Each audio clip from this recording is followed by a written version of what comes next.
বাংলাদেশের রাজনৈতিক পট পরিবর্তনে ধাক্কা লেগেছে ভারতীয় ওষুধ রপ্তানি, চিকিৎসা ও পর্যটন শিল্পে।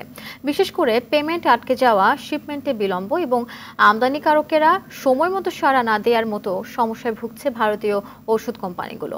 সেই সঙ্গে ভিসার জটিলতার কারণে ভারতের চিকিৎসা ও পর্যটন খাতেও প্রভাব পড়েছে। ভিসা না পাওয়ায় বাংলাদেশে অনেক রোগী অ্যাপয়েন্টমেন্ট বাতিল করছে। বিস্তারিত দেখুন শাহাদাত শাওনের রিপোর্টে। কোয়ালিটি সম্পন্ন আন্তর্জাতিক মানের still bar CSRM, committed for better still. Bangladesh থেকে প্রতি বছর চিকিৎসার উদ্দেশ্যে ভারতে যান বহু মানুষ। ফলে বাংলাদেশিদের উপর অনেকটাই নির্ভরশীল দেশটি। বাংলাদেশের সরকার পরিবর্তনের পর থেকে মেডিকেল ভিসায় ভারতে যাওয়া বাংলাদেশি সংখ্যা ব্যাপকভাবে কমে গেছে। এতে দুশ্চিন্তায় পড়েছেন ভারতের চিকিৎসা সংশ্লিষ্টরা।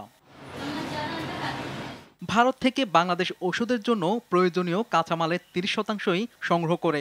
ভারতের বাণিজ্য ও শিল্প মন্ত্রণালয়ের তথ্যমতে দেশটির কোম্পানিগুলো বকেয়া এবং আর্থিক স্থিতিশীলতার বিষয়ে উদ্বেগের কারণে বাংলাদেশে পণ্য সরবরাহ করতে দ্বিধা করছে।